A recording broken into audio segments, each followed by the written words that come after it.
All right, ladies and gentlemen, so here's an additional explanation for what we were working on in class today, and I'm going to try to write down some steps. So if you have any room, you might want to write these down, please, somewhere.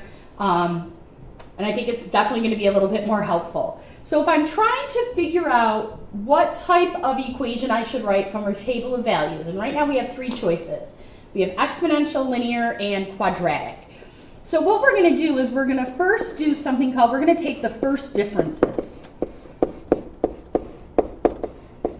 And that means when I'm looking at my y column, I'm going to take and look to see, well, what's happening here. So here we're going down by 10.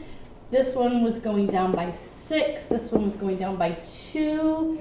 And I believe this one was going by 14. If the first differences are equal, it means that they're linear. If they're not equal, it means we have to take the second differences. Okay, so the second differences are basically doing what we did here, what we did up here before in our y's, we're just going to do it again. So this time we're going by 4s, by 4, by 4. If your second differences are equal, that means it's a quadratic. If they're not equal, it means it's exponential. Okay, and I know I abbreviated that wrong. Anyway, okay, you get the idea, I hope. So if it's a quadratic, right, so this one we know now is a quadratic. For any of these, right, you then have to put into general form, right? And for linear, y equals mx plus b. Quadratic, y equals ax squared. Exponential, y equals ab to the x. And you're going to have to figure out some pieces of information. Since this is a quadratic, we know that because our second differences are the same, we have to figure out what a is, okay? And I'm going to take and pick any point other than the 0, 0. Okay, you can't pick 0, 0 because then you're going to end up dividing by 0. So I'm just going to pick the next one over. So I have to fill in, if this is my general form, I'm going to pick this value and I'm going to fill in my numbers. So I know that y is 2. I know that x is -1. So now I have to figure out what a is. Well, -1 squared is 1, and 1 times a is a.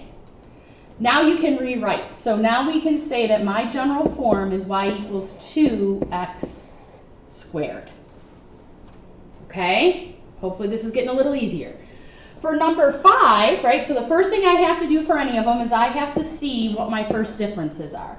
So here we're going down by 4, down by 4, down by 4, down by 4. So these are the same, which means it's linear. So in my linear, we have to do y equals mx plus b. The b can be gotten usually from your chart, right? It's the y-intercept. It's when x is 0. If you figure out these ratios, since this was the same and these are going up by 1, your m, is -4/1, your b is 3. So then you're just going to do y equals -4x plus 3. Linear ones are usually the easiest. All right, so now let's try this next one. So when I'm looking here, and again, I'm going to skip some of these because anyway, this was going up by 0.375, this was going up by 0.75, this was going up by 1.5, this was going up by 3. So clearly the first differences are not equal to each other. So now I'm going to try the second differences, and I'm going to just start over here because I don't feel like figuring that one out. So my second differences, this is by 0.75, this is by 1.5. Second differences are equal, which means it's going to be an exponential. To figure out your exponential, you have to know two things. We have to be able to figure out A and we have to figure out B. B, to get your B, you're going to look at what are your ratios in your Y. So in other words, if I'm going this way across my Y values, I keep doubling, right? So that means B is going to be a 2 because I'm doubling it. 0.375 times 2 is 0.75. 0.75 times 2 is 1.5, and so on. So now again, I have to pick, or if we're smart and they give it to us, wherever your 0 is this time, now it's not a y-intercept, now it's your a, right? So this represents the a in the function. So my function, y equals ab to the x, a I can get from my chart, which is 3. B I just figured out is the ratio, and then to the x power. All right, so let's try, this is the one, this was your homework from last night. We'll go over the graphs, but let me just kind of do some of these here. So when I'm looking, I'm going down by 16, down by 8, down by 4, down by 2, down by 1. So those clearly are not going to be linear. Now I'm going to check my second ratios. This one is going, I'm going to just put it off, I'm going to actually put it up here. We're going to go down by 8, we're going to go down by 4, we're going to go down by, so those are not. So that means this is going to be exponential, right? So in an exponential, I have to know 2 things, A and B. A I'm going to get, if they give it to me in my chart, it's when x is 0, so A is 4.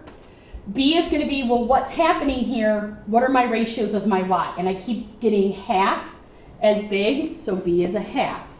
So when I fill in my equation, we're going to have 4 times 1/2 to the x. And no, I cannot take half of 4 because half has the exponent, the 4 does not.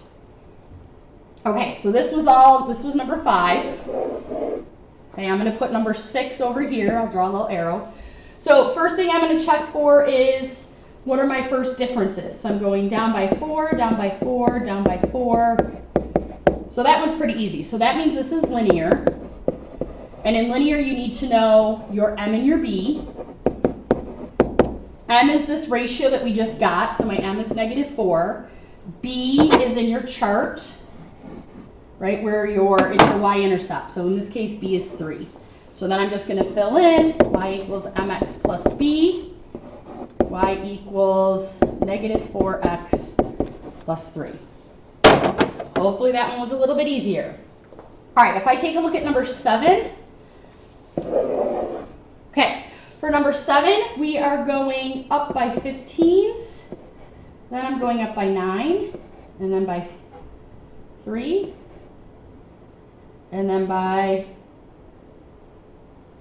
and then I'm going by 3 again.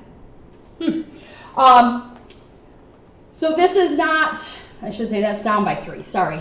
Now, so those are not equal, so now I'm going to check my second.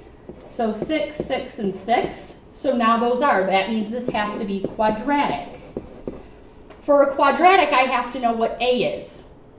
So I'm going to pick a point, because my general form, ax squared. So I'm going to pick a value. You cannot pick 0, 0 for this one. So I'm just going to pick the next value.